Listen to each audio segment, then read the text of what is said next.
الحمد لله رب العالمين والصلاة والسلام على خاتم النبيين وعلى آله الطيبين وأصحابه المهديين وعلماء أمته المحققين وأولياء ملته الواسعين وعلينا معهم أجمعين. أما بعد فأعوذ بالله السميع العليم من الشيطان اللعين الرجيم. بسم الله الرحمن الرحيم. يا أيها الذين آمنوا استعينوا بالصبر والصلاة إن الله مع الصابرين. صدق الله مولانا العظيم. إن الله وملائكته يصلون على النبي يا أيها الذين آمنوا صلوا عليه وسلموا تسليما. الصلاة والسلام عليك يا رسول الله وعلى آلك وأصحابك يا حبيب الله. الصلاة والسلام عليك يا نبي الله وعلى آلك وأصحابك يا رحمة للعالمين.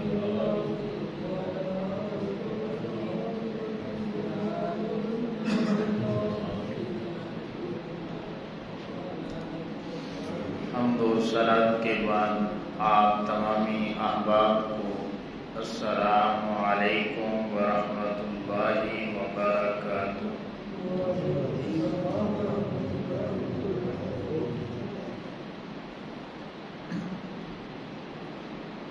امام الانبیاء صلی اللہ تعالی علیہ وآلہ وسلم کے غلام اللہ رب العزت نے ارشاد فرمایا یا ایھا الذین آمنوا استعینوا بالصبر والصلاۃ ان اللہ مع الصابرین. کہ اے ایمان والو صبر اور نماز سے مدد چاہو، بے شک اللہ رب العزت صابرین کے ساتھ ہے.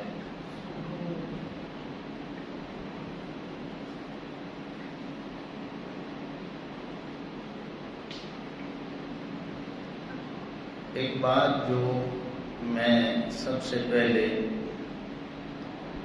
کرنا انتہائی ضروری سمجھتا ہوں، اور یہ بات ایک مثال سے آپ کو سمجھ آئے گی.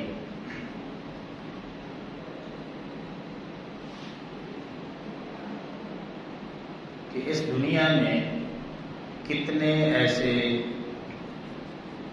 غریب لوگ ہیں، کمزور لوگ ہیں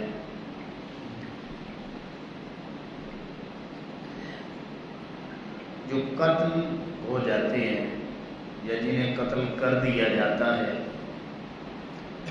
اور ان کی میڈیا پر خبر تک نہیں آتی، اور دوسری طرف وزیر ہیں، مشیر ہیں، طاقتور لوگ ہیں. اب ان کی پگڑی تھوڑی سی ہل جائے نا تو آپ نے دیکھا ہوگا کہ میڈیا کئی ہفتوں تک چیختا رہتا ہے. کبھی آپ نے سوچا ہے کہ گردن کا کٹ جانا یہ بڑی زیادتی ہے، ظلم ہے، یا صرف پگڑی کا اچھلنا یہ بڑے ظلم والی بات ہے؟ یقیناً جس کی گردن کٹی ہے یہ بڑا ظلم ہے.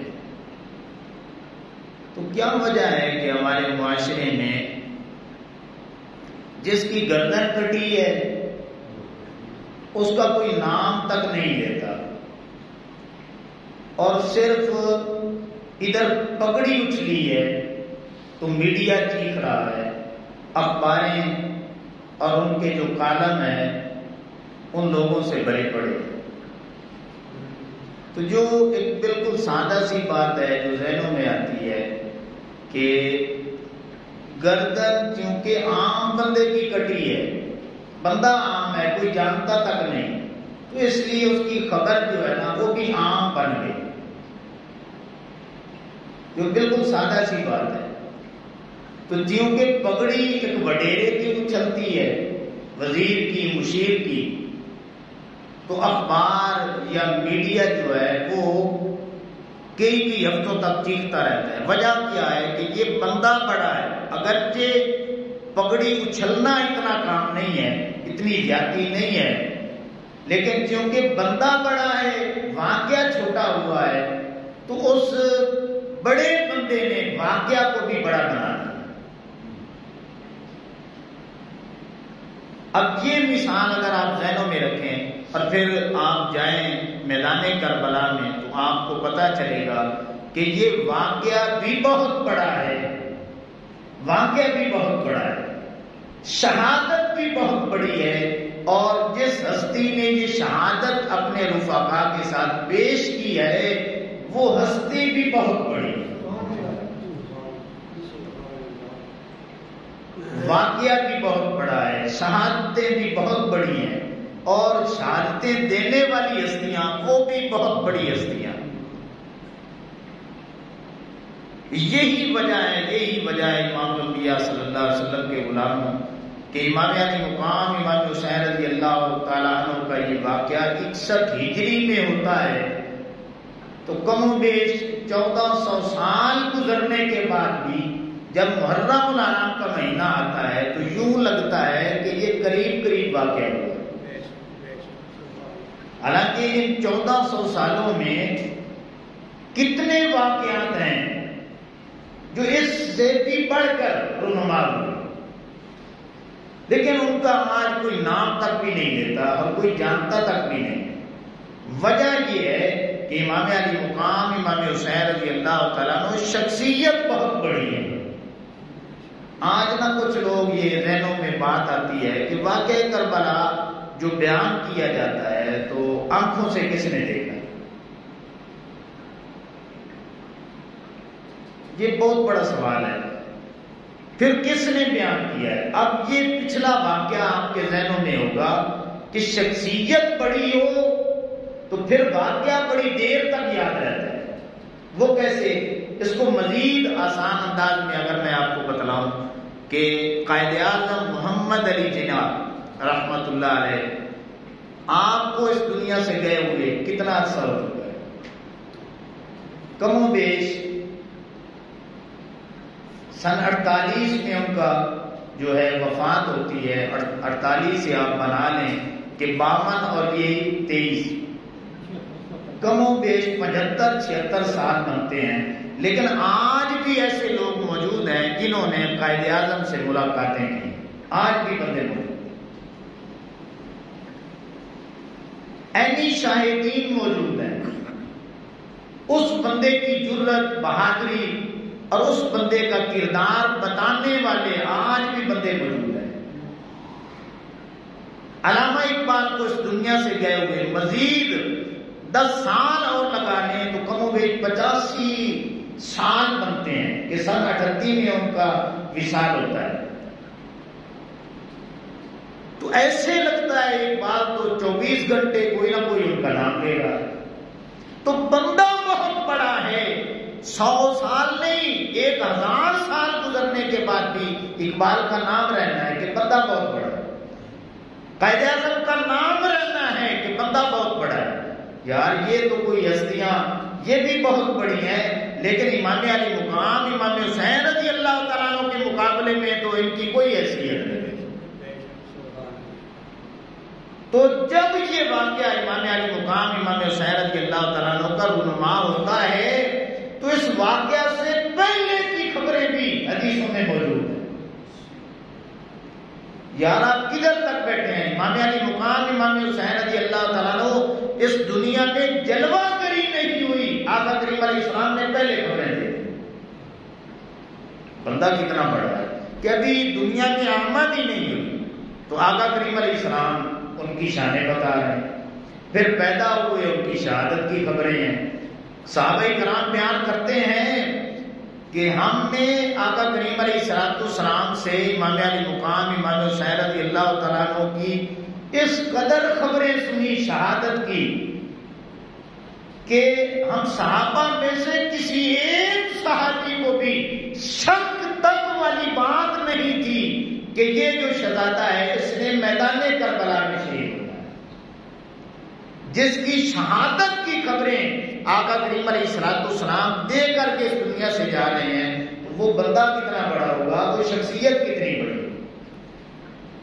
تو جب یہ واقعہ کربلا رونما ہوتا ہے تو اس کو عینی جو شاہدین ہیں نا، کتنے ایسے ہیں کہ واقعہ کربلا میں وہ شامل تھے دشمنوں کی طرف اور انہوں نے آگے باتیں پہنچائی، حقائق بیان کی کہ یہ ہم نے دیکھا ہے۔ مطلب پھر جو قریب قریب پیدا ہوئے ان کو بتایا گیا، ان سبھی نے پھر ملاقاتیں کی، پوچھا، بتایا، اور اس انداز میں تقریباً 100 سال کے اندر امام علی مقام امام حسین رضی اللہ تعالیٰ عنہ کا یہ واقعہ بیان کرنے والے بے شمار لوگ ایسے موجود تھے۔ جب وہ سنتے تھے کہ یار یہ نواسہ رسول ہیں، ان کے ساتھ یہ ظلم ہوا ہے، تو پھر وہ کون سا بندہ ہے جس کے دل میں یہ محبت نہیں ہے، یہ تڑپ نہیں ہے کہ میں اس واقعہ کو پڑھوں تو صحیح کہ ان کے ساتھ ہوا کیا تھا۔ اگر آج 15 صدیوں کے بعد ہماری جستجو ہے، ہم یہ چاہتے ہیں کہ ہمیں پورا جو ان کی شہادت کی خبریں ہیں ہمیں مل جائیں، تو یار جو قریب والے تھے ان کے دل میں حسرت نہیں تھی، ان کے دل میں محبت نہیں تھی۔ آپ پڑھ کے دیکھ لیں، تابعین کے متعلق آتا ہے، تابعین صحابہ کرام سے ملتے، امام علی مقام امام حسین رضی اللہ تعالیٰ عنہ کی شہادت کے متعلق پوچھا کرتے، اور پھر کئی تابعین کے واقعات ملتے ہیں کہ وہ جب ان کا تذکرہ کرتے تو پھر یہ کہتے کہ ان ظالموں نے تو قتل کر دیا تھا، کاش حسین ہمارے دور میں ہوتے، ہم اپنے کندھوں پہ انہیں اٹھا کے۔ تو یہ ان ہستیوں نے بھی اپنی محبت کا اظہار کیا ہے، جس طرح ہم بھی آج ان کے ساتھ اپنی محبت کا اظہار کرتے ہیں۔ تو اس لیے یہ باتیں ذہن میں رکھ لیں کہ جب ہستی بہت بڑی ہے تو ان کی شہادت کے پہلے والے واقعات یہ ذہن میں رکھ لیں کہ قرآن مجید میں احادیث مبارکہ میں آپ کو مل جائیں گے، اور شہادت کے بعد والے واقعات وہ آپ کو اللہ نے اتنی بڑی ہستی کے جب شہادت کے پہلے کے واقعات محفوظ کر دیے تو پھر بعد والے واقعات اس مالک نے کیوں نہیں محفوظ رکھے؟ ایسے لوگ پیدا کیے، ایسے لوگ میدان عمل میں آئے جنہوں نے اس واقعہ کی تہ تک پہنچے اور پھر انہوں نے حقائق بیان کر کے امت کو رہنمائی دی۔ اللہ اکبر۔ اب اس کی مزید باتیں ہو سکتی ہیں قرآن مجید کے حوالے سے، لیکن میں وہ حقائق آپ کے سامنے نہیں رکھنا چاہتا۔ میں یہ بات سمجھا کے پھر آپ کو آگے لے کے جانا چاہتا ہوں کہ یہ جو قرآن مجید کی میں نے آیت کریمہ تلاوت کی، یا ایھا الذین آمنوا استعینوا بالصبر والصلاۃ ان اللہ مع الصابرین، قرآن و سنت کی روشنی میں صبر کا صحیح معنی و مفہوم کیا ہے، اور پھر اس لحاظ سے امام علی مقام امام حسین رضی اللہ تعالیٰ عنہ اور آپ کے جو شرکائے قافلہ ہیں ان کی عظمت کیا ہے۔ اب یہ بالکل اختصار کے ساتھ جو صبر کا معنی اللہ کے قرآن نے بیان کیا ہے وہ میں آپ کے سامنے رکھنا چاہتا ہوں۔ آج کی باتیں آپ نے بڑی توجہ کے ساتھ سماعت کرنی ہے اور ذہنوں میں بٹھانی ہے۔ یہ سورہ انفال کی 47 نمبر آیت کریمہ ہے۔ اللہ فرماتا ہے کہ یا ایھا النبی جاہد الکفار یا ایھا النبی حرض المؤمنین علی القتال ایکم منکم 20 صابرون یغلبوا 200 وَإِن يَكُن مِّنكُم 100 يَغْلِبُوا أَلْفًا مِّنَ الَّذِينَ كَفَرُوا بأنهم قوم لا يفقهون الآن خفف الله عنكم وعلم أن فيكم ضعفا فإن يكن منكم مئة صابرة يغلبوا مئتين وَإِن يَكُن مِّنكُمْ أَلْفٌ يَغْلِبُوا أَلْفَيْنِ بِإِذْنِ اللَّهِ وَاللَّهُ مَعَ الصَّابِرِينَ۔ یہ آیت کریمہ میں نے برکت کے لیے پڑھی ہے، آپ ترجمہ سماعت فرما لیں کہ اے غیب کی خبریں بتانے والے نبی، مسلمانوں کو جہاد کی ترغیب دو۔ اگر تم میں سے 20 صبر کرنے والے ہوں گے تو وہ 200 پر غالب ہوں گے۔ اب یہ صبر کا معنی آپ نے خود تعین کر لینا ہے۔ 20 صبر کرنے والے ہوں گے تو پھر 200 پہ غالب آئیں گے۔ اب صبر کا کیا معنی ہے؟ صبر کا معنی یہ بنے گا کہ آپ میں سے 20 جو ہے وہ رونے والے، چیخنے چلانے والے، پیٹنے والے ہوں گے تو وہ 200 پہ غالب ہوں گے۔ یہ صبر کا معنی بنے گا نہیں، اس سے مراد یہ ہے کہ وہ آگے جتنے معنی بنتے ہیں وہ میں آپ کے سامنے رکھوں گا، پہلے ترجمہ سن لیں۔ آگے اللہ نے فرمایا اور اگر تم میں سے 100 ہوں گے تو پھر کافروں کے 1000 پہ غالب ہیں۔ اللہ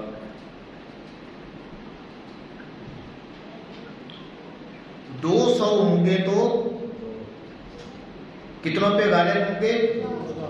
20 ہوں گے تو 200 پہ غالب ہوں گے، اور اگر 100 ہوں گے تو پھر 1000 پہ بھی غالب آ سکتے ہیں۔ تو مین بات کیا ہے کہ صبر والے ہوں گے۔ اب صبر کا معنی و مفہوم اس آیہ کریمہ کی روشنی میں مفسرین نے جو لکھا ہے وہ سن لیں۔ وہ فرماتے ہیں کہ اس کا ایک معنی یہ ہے کہ اللہ کی رضا پہ راضی رہنے والے، اللہ کی رضا پہ راضی رہنے والے۔ دوسرا معنی یہ ہے کہ اللہ پہ کامل ایمان رکھنے والے، اللہ کی ذات پہ کامل ایمان رکھنے والے، استقامت اختیار کرنے والے، عظیمت کی دولت رکھنے والے، ثابت قدمی اختیار کرنے والے، جرت اور بہادری دکھانے والے، دلیری دکھانے والے۔ یہ سارے معنی و مفہوم اس آیہ کریمہ کے بنتے ہیں صبر کے حوالے سے۔ اب یہ قرآن مجید کے حوالے سے میں نے بات کی، آگے احادیث مبارکہ کے حوالے سے آپ بات سمجھیں کہ یہی معنی و مفہوم آقا کریم علیہ السلام نے بھی بیان کیا۔ یہ ابن ماجہ کی حدیث پاک ہے 1765۔ حضرت ابو ہریرہ رضی اللہ تعالیٰ عنہ بیان کرتے ہیں کہ آقا کریم علیہ السلام نے فرمایا الطائم الشاکر بمنزلۃ الصائم الصابر۔ آقا کریم علیہ السلام نے فرمایا کہ جو بندہ بھی کھانا کھانے کے بعد اللہ کا شکر ادا کرتا ہے تو وہ روزہ رکھنے والے صابر کی طرح ہوتا ہے۔ اب صابر لفظ جو ہے اس پہ آپ نے توجہ کرنی ہے۔ جو کھانا کھانے کے بعد اللہ کا شکر ادا کرتا ہے کہ مالک تیرا شکر ہے تو نے کھانا عطا کیا، یہ تیری نعمتیں ہیں، تو زبان سے کلمات ادا کرتا ہے، تو آقا کریم علیہ السلام نے فرمایا کہ روزہ رکھنے والے صابر کی طرح اس بندے کا اجر لکھ دیا جاتا ہے۔ اس کا کیا مطلب ہے کہ جو روزہ رکھتا ہے نا وہ صابر ہے۔ اب ایک حدیث پاک میں آقا کریم علیہ السلام نے فرمایا کہ صبر کرنے والے مہینے کے روزہ رکھا، تو صحابہ کرام نے پوچھا یا رسول اللہ صلی اللہ علیہ وسلم یہ صبر والا کون سا مہینہ ہے؟ تو آقا کریم علیہ السلام نے فرمایا اس سے مراد رمضان المبارک ہے۔ تو رمضان المبارک میں روزہ رکھنے کی وجہ سے اس کا ایک نام صبر کا مہینہ بھی مشہور ہو گیا۔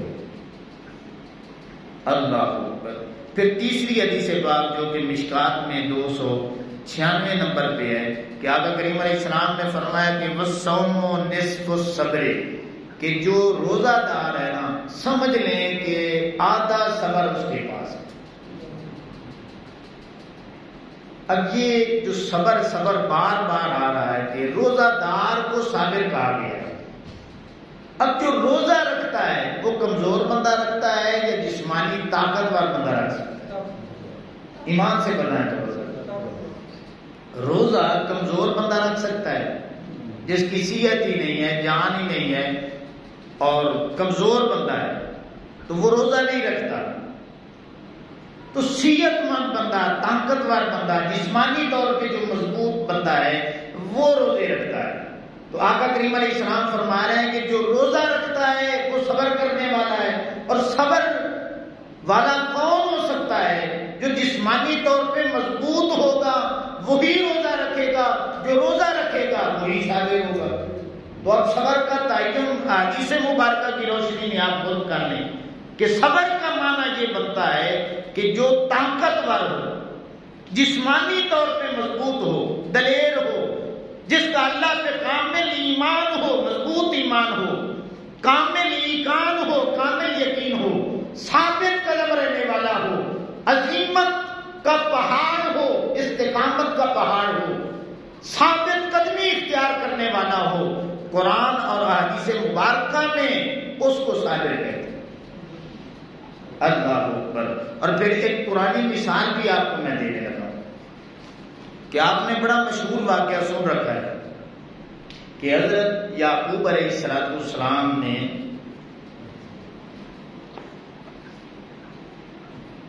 یہ سورہ یوسف ہے، ابتدا میں یہ واقعہ موجود ہے، آپ پڑھ سکتے ہیں کہ یوسف علیہ السلام کے بھائیوں نے نا اصرار کیا کہ ابا جان آپ نا ہمارے ساتھ یوسف علیہ السلام کو نہیں بھیجتے، تو آپ مہربانی فرمائیں یوسف علیہ السلام کو بھی بھیج دیں۔ تو آگے سے حضرت یعقوب علیہ السلام نے یہ فرمایا کہ بیٹو مجھے لگتا یوں ہے کہ کہیں ایسا نہ ہو کہ آپ اپنی کھیل میں مصروف ہو جاؤ اور یوسف علیہ السلام کو بھیڑیا کھا جائے۔ ابھی یوسف علیہ السلام کو بھیجا نہیں ہے اور پھر وہ بہانہ بھی ایڈ پہ یہی بنا رہے ہیں۔ اللہ کے نبی کی خبریں سنیں، اب وہ چاہتے نا تو کوئی اور بھی بنا سکتے تھے، ہو سکتا تھا نا، لیکن نہیں، اینڈ پہ یہی بہانہ بنا کے آتے ہیں۔ یعقوب علیہ السلام نے پھر یوسف علیہ السلام کو بھیجا۔ اب وہ جنگل میں پہنچ کے نا بیبانوں نے انہوں نے ایک پرانے بنائی، اصل میں حسد تھا کہ ابا جان ان سے زیادہ محبت کرتے ہیں، ہمارے ساتھ اتنی محبت نہیں کرتے، تو ابا جی کی محبت حاصل کرنے کے لیے یوسف علیہ السلام کو ٹھکانے لگایا جائے، کہیں پہ قتل کر دیا جائے یا پھر فروخت کر دیا جائے۔ اب کیا ہوتا ہے کہ یوسف علیہ السلام کو لے جاتے ہیں، وہاں پہ مارتے ہیں، منہ پہ تھپڑ مارتے ہیں، زیادتی کرتے ہیں۔ ایک بھائی کہتا ہے کہ اس کو قتل کر دیں، ایک کہتا ہے کہ قتل نہ کریں، ایک نے ایک دن ابا جی کو پتہ چل گیا تو پھر ہم کیا منہ دکھائیں گے۔ ایسا کرتے ہیں کہ یہ رستہ ہے جہاں سے قافلے سفر کرتے ہیں، تو کوئی ایسی ترتیب بناتے ہیں کہ کوئی قافلہ گزرے اور یوسف علیہ السلام کو اٹھا کے لے جائے۔ اب وہ کیا کرتے ہیں کہ ایک کنواں ہوتا ہے، اس کنویں میں یوسف علیہ السلام کو پھینک دیتے ہیں۔ اللہ اکبر۔ یوسف علیہ السلام کو کنویں میں پھینکا، سارے بھائی جو ہے نا انہوں نے پلاننگ بنائی کہ آج ہم گھر میں جلدی نہیں جائیں گے، کیا کریں گے؟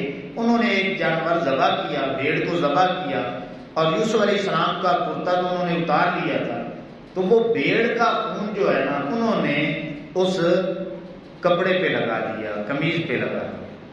اب ان کے پاس سوٹے موجود تھے، چرواہوں کے پاس جس طرح ہوتے ہیں ڈنڈے، انہوں نے یوسف علیہ السلام کی اس قمیض کو اس ڈنڈے کے اوپر چڑھا دیا۔ اب پوری پلاننگ تھی، روتے ہوئے، پیٹتے ہوئے، چیختے اور چلاتے ہوئے، اور یوسف علیہ السلام کے کرتے کا عالم بنا کے وہ اپنے گھر میں داخل ہوتے ہیں۔ اور قرآن مجید میں آتا ہے کہ وَجَاءُوا أَبَاهُمْ عِشَاءً يَبْكُونَ، کہ روتے اور پیٹتے ہوئے جب وہ پہنچے تو وہ وقت عشاء کا وقت تھا۔ اب یہ میں قرآن مجید کی آپ کو بات بتا رہا ہوں۔ اللہ اکبر۔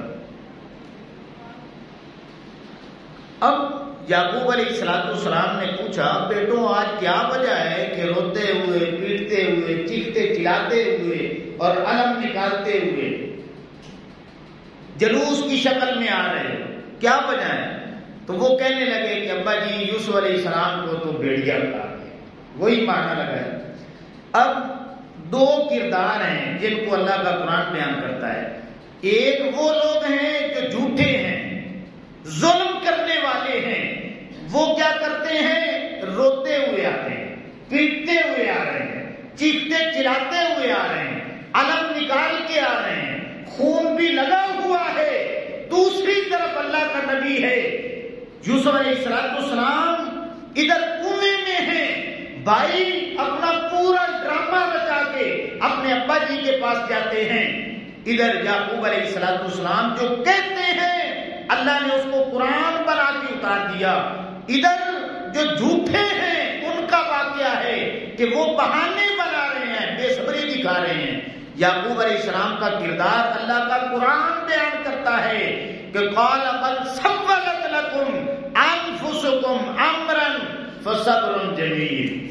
اے رونے پیٹنے والوں، چیخنے چلانے والوں، علم نکالنے والوں اور بہانے بنانے والوں، مکر کرنے والوں، یہ رونا پیٹنا چیخنا چلانا یہ تمہارا کام ہے، میں اللہ کا نبی ہوں، میں صبر کر کے دکھاؤں۔ تو کیا مطلب؟ جو جھوٹے ہوتے ہیں نا وہ یہ مکاریاں کرتے ہیں۔ آج بھی دیکھ لیں، ایک طرف وہ لوگ ہیں جو امام علی مقام امام حسین رضی اللہ تعالیٰ عنہ کے ذکر کے لیے اپنے وجود کو پاک کرتے ہیں۔ ہمارے ہاں جتنی بھی محفل ہوتی ہیں، مجالس ہوتی ہیں، تو ہمارے یہاں کیا ہوتا ہے؟ الحمدللہ ہمارے احباب جب محفل میں شرکت کرتے ہیں تو وہ باوضو کرتے ہیں، باوضو ہو کے شرکت کرتے ہیں۔ ایک طبقہ وہ بھی ہے جب محرم الحرام آتا ہے تو یہی کردار ان کا ہوتا ہے کہ وہ روتے ہیں، چیختے ہیں، چلاتے ہیں اور پھر مکر کرتے ہوئے نظر آتے ہیں۔ تو کیا مطلب؟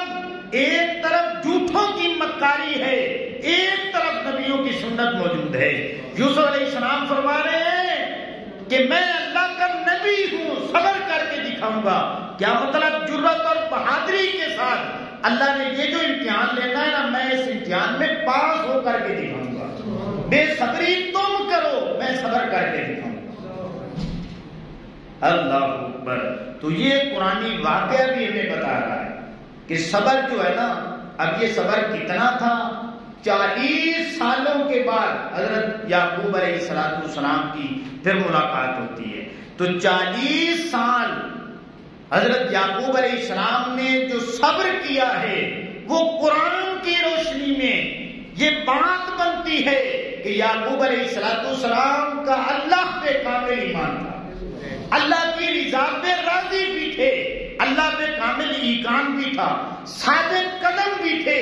اللہ نے غیبی خبر دے دی تھی کہ یہ ڈرامہ رچائیں گے کہ یوسف علیہ السلام کو بھیڑیا کھا گیا، یہ بات بھی بتا دی کہ تمہیں پتہ چل جائے کہ تم نے کام تو بعد میں ڈالنا ہے، مجھے اللہ نے پہلے خبر دے دی، تو میں نے ثابت قدم رہ کے دکھانا ہے۔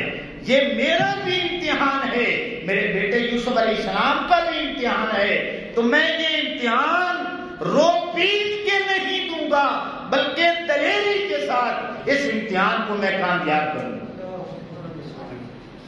تو اب میں نے قرآن مجید کی آیات آپ کے سامنے رکھی، احادیث مبارکہ رکھی، اور یہ قرآنی واقعہ رکھا کہ صبر کا معنی و مفہوم آپ خود متعین کریں۔ اگر یوسف علیہ السلام بزدلی دکھاتے، نعوذ باللہ من ذالک، تو وہ تو ایک دن بھی باپ بیٹے کے بغیر کس طرح یار زندہ رہ سکتے؟ ایک دن بھی ماں کا بیٹے کا وہ تو زندہ ہی نہیں رہ سکتے۔ تو یہ 40 سال کس طرح گزر گئے؟ آپ تھوڑا سا آگے پڑھ کے دیکھیں اسی صورت میں کہ 40 سال جب گزر گئے تو حضرت یعقوب علیہ السلام کچھ وقت کے بعد آپ فرمایا کرتے تھے کہ مجھے اس جگہ سے یوسف علیہ السلام کی خوشبو آتی ہے۔ تو گویا یوسف علیہ السلام کو یہ بھی پتا تھا انہوں نے قتل نہیں کیا، یوسف علیہ السلام زندہ ہیں، تبھی تو خوشبو خوشبو آ رہی ہے. اللہ.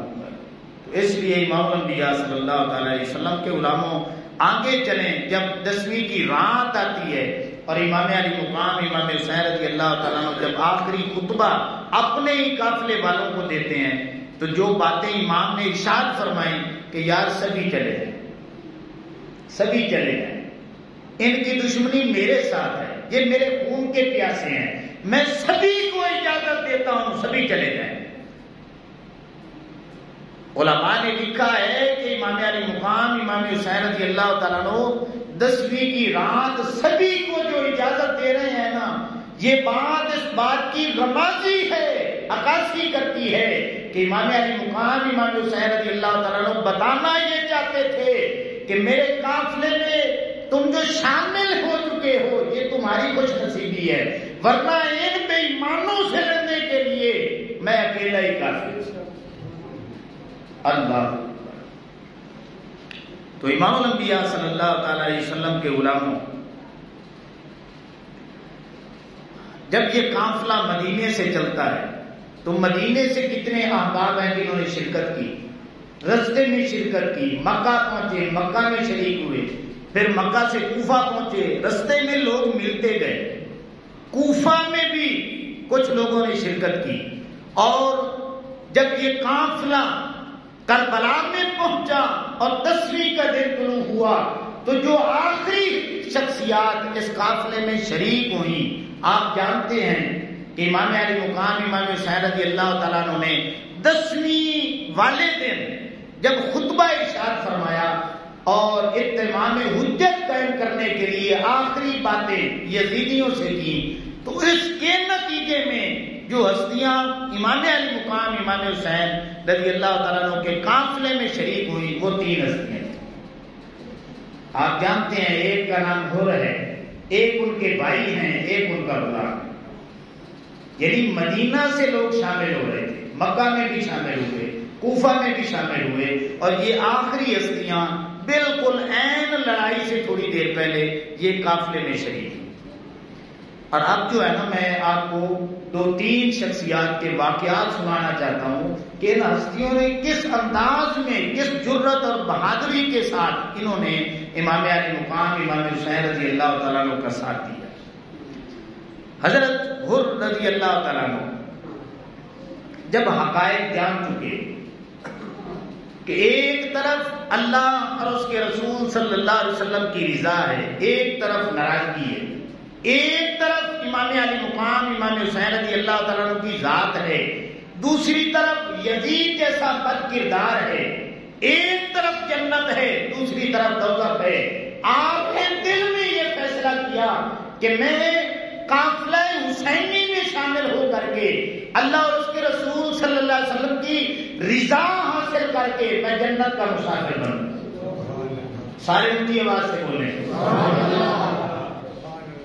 آپ نے بس سوچا, گھوڑے کو ایڑی لگائی, امام کے قافلے میں شامل ہو, اور آتے ہی حضرت حر نے فوراً معافی مانگی کہ سب سے پہلے رستہ روکنے والا میں ہوں, مجھے نہیں علم تھا کہ بات یہاں تک پہنچ جائے گی, تو ساری غلطی میری ہے, میں نے آپ کو روکا ہے, میں آپ سے معافی مانگتا ہوں. اب کتابیں پڑھ کے دیکھیں, امام نے کوئی ناراضگی کا ظاہر ہی نہیں کی کہ یار مجھے تیرے اوپر کوئی ناراضگی ہے. قدموں سے اٹھایا, سینے سے لگایا اور تسلیاں دی. پھر حضرت اور کہنے لگے کہ میں اپنی ان غلطیوں کا ازالہ کرنا چاہتا ہوں, آپ مجھے اجازت دیں ان 22,000 یزیدیوں سے سب سے پہلے میں ٹکرانا چاہتا ہوں. کتنے مورخین ہیں جنہوں نے لکھا ہے امام نے اجازت دے دی. حضرت حر میدان میں آتے ہیں, جب یزیدیوں کو خبر ہوتی ہے نا, حضرت حر عام بندہ نہیں ہے, ایک بندہ 1000 کا مقابلہ کرنے والا ہے. حضرت حر رضی اللہ تعالیٰ عنہ میدان میں آئے, ابن سعد چیخ اٹھا کہ یہ جو آواز آ رہی یہ تو حر کی ہے, وہ تو ہمارے لیڈر ہیں, ہمارے کمانڈر ان چیف ہیں, تو ادھر کیوں نظر آ رہے ہیں. جب سامنے آیا دیکھا تو حضرت حر رضی اللہ تعالیٰ عنہ آپ آخری باتیں امام علی مقام امام حسین رضی اللہ تعالیٰ عنہ کے حوالے سے ان کا تعارف یزیدیوں کو کروا رہے تھے. اور بے ایمانوں ظالموں، اور یزید کی ایک طرف محبت ہے، ایک طرف نبی کا نواسا ہے. یہ وہ نواسا ہے جس کو آقا کریم علیہ السلام نے کندھوں پہ اٹھایا ہے، سینوں سے لگایا ہے، گود میں بٹھایا ہے، اور آقا کریم علیہ السلام نے اس کو زبانیں اپنی چسائی ہیں. اس حسین سے لڑنا چاہتے ہو؟ اللہ اکبر. جب یہ باتیں کی تو شمر بولا کہ اتنی باتیں نہ سنا، جو سپاہی ہوتا ہے اسے ناموری سے غرض ہوتی ہے. تو ہمیں چھوڑ کے حسین کا ساتھ دے رہا ہے، تو نے مٹ جانا ہے. جب یہ بات کی نا تو حضرت حر رضی اللہ تعالیٰ نے فرمایا، اور یزیدیوں میں نے نہیں مٹنا، مٹنا تم نے ہے. جب تک حسین کا نام رہے گا حر کا بھی وہیں پہ نام آتا رہے گا. آپ نے جب یہ باتیں کی نا تو ایک خبیث نے تیر چلا دی. جب تیر چلایا نا تو آپ بڑے متوجہ ہوئے یزیدیوں کی طرف اور فرمانے لگے کہ بزدلی کا مظاہرہ نہ کرو، میرے سامنے آ کے لڑو. اگر کسی میں جرت ہے تو آئے میدان میں. اب ابن سعد نے اور شمر نے یہ فیصلہ کیا کہ چونکہ یہ بندہ بڑا نڈر اور بے باک ہے تو اس کے مقابلے کے لیے ہم عام بندہ نہیں بھیجیں گے، بلکہ صفوان بن حنظلہ جو عرب کا بہت بڑا پہلوان ہے اس کو بھیجیں. اب صفوان بن حنظلہ کو یزیدی لشکر کی طرف سے بھیجا جاتا ہے. اللہ اکبر. اب وہ سمجھانے کی کوشش کرتا ہے، لالچ دیتا ہے کہ کدھر جا رہے ہو، ادھر ہمارے قافلے میں آ جاؤ. جب اس نے باتیں بڑھانی شروع کی نا تو حضرت عمر رضی اللہ تعالیٰ عنہ جلال میں آئے، فرمایا یزیدیوں مجھے سبق دیتے ہو، اور میں نے بڑی مشکل سے اپنی غلطی کا ازالہ کیا ہے. اگر تم میرا خطبہ نہیں سننا چاہتے اور میری باتیں اثر انداز نہیں کرتی تو پھر باتیں نہ کرو، آؤ مقابلے کے لیے. یہی بات کی اور آپ نے صفوان بن حنظلہ پہ اس انداز میں حملہ کیا، ایک ہی نیزہ پیٹ میں مارا اور اس طرح ایسے اچھالا اور نیچے پھینکا کہ اس کی ساری ہڈیاں وہیں پہ ٹوٹ چکی تھی. ایک ہی بار میں بس ایک ہی نیزہ مار کے اسے ڈھیر کر دیا. اب اس کے 3 بھائی اور بھی دلیر تھے، بہادر تھے، جو شریک تھے. انہیں بڑا غصہ ہے کہ ہمارے بھائی کو قتل کر دیا ہے اور اس بے دردی کے ساتھ کیا ہے. تینوں نے یک بار کی حملہ کیا. امام علی مقام امام حسین رضی اللہ تعالیٰ عنہ آپ یہ سارا منظر دیکھ رہے ہیں. حضرت حر نے ایک بھائی کو کمر سے پکڑا، دوسرے کو تلوار ماری، اس انداز میں دونوں کو ڈھیر کیا. تیسرے پہ حملہ کرنا چاہتے تھے کہ اس نے واپسی کا رخ اختیار کیا.